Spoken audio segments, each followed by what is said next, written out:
Luggage গোছাবো, হাতে একদম টাইম নেই। আর 3 দিন পর আমার ট্রেন। দেখতে দেখতে 2 মাস কেটে গেল, 2 মাস না 2.5 মাস কেটে গেল। তো তোমরা যারা আমার বরাবর ভিডিও দেখো তারা তো জানোই আমার 3 মাস পর পর ভেলোরে যেতে হয় ট্রিটমেন্টের জন্যে। যাই একটা রোগ নিয়ে ট্রিটমেন্টের জন্যে, যখন ভেলোর থেকে ফিরি যথারীতি প্রত্যেকবার একটা নতুন রোগ আমার সাথে চলে আসে। এটা আমার কপাল, আর কিছু করার নেই। তো এবারও যাচ্ছি ভেলোরে। 31শে জুলাই আমার ট্রেন। রাত্রিবেলা রাত 10টা 45-এ হাওড়া থেকে এসএমডিপি। তো এখন লাগেজ গোছাবো। এবার আমার একদম যেতে এতটা ভয় লাগছে, আমি যে কি বলবো। কেন কি জানি, যত ডেট কাছে চলে আসছে আমার টেনশন শুরু হয়ে গেছে। মানে এবার আস্তে আস্তে আমি ভেলোর যাওয়াটা প্রায় ভয়ের মধ্যেই নিয়ে নিয়েছি। এতদিন তো যা হচ্ছিল ঠিক ছিল, কোথাও যেন ভয় টেনশন মিলিয়ে আমি যেন আরও অসুস্থ হয়ে পড়েছি। মানে এত অসুস্থ লাগছে, আমার মনে হচ্ছে যে আমি হাঁটতেই পারবো না, এই জার্নি মানে আমি করতেই পারবো না, এরকম মনে হচ্ছে। মানে এখন সামান্য হাঁটলেই আমার সেই বুকটুক যন্ত্রণা শুরু হয়ে যাচ্ছে। এগুলো ভয়ের কারণে আমি বুঝতে পারছি।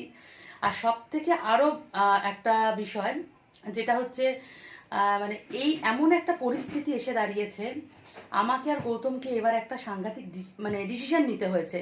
এমন একটা সিদ্ধান্ত নিতে হয়েছে যেটা খুবই রিস্কি একটা সিদ্ধান্ত, কিন্তু কিছু করার নেই। ট্রিটমেন্টের জন্য আমাকে আর গৌতমকে এই সিদ্ধান্তটা নিতেই হলো। সবটাই জানতে পারবে আস্তে আস্তে ভিডিও ছাড়বো। এখন তো একটাও লং ভিডিও আমি মানে করে উঠতে পারিনি, সত্যি শরীরের এমন অবস্থা, একদমই লং ভিডিও আমি করতে পারছি না। শর্টসের মাধ্যমে যেটুকু আমার ডেলিগার আপডেট মাঝে মাঝে দিতে পারি সেইটুকুই।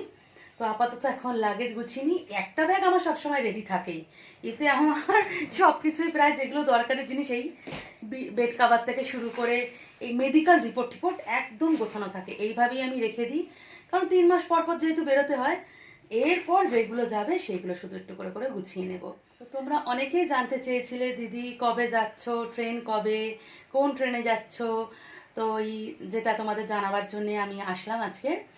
আমি 31শে জুলাই এসএমভিপি 10টা 45-এ যে ট্রেনটা হাওড়া থেকে ছাড়ে, হাওড়া এসএমভিপি, সেটাতে যাচ্ছি যথারীতি। ওই ট্রেনেই আমি প্রত্যেকবারই যাই, তো ওই ট্রেনেই যাচ্ছি।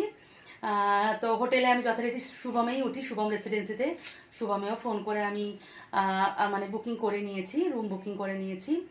যেটুকু শুনলাম ওইখানে ভীষণ গরম পড়েছে।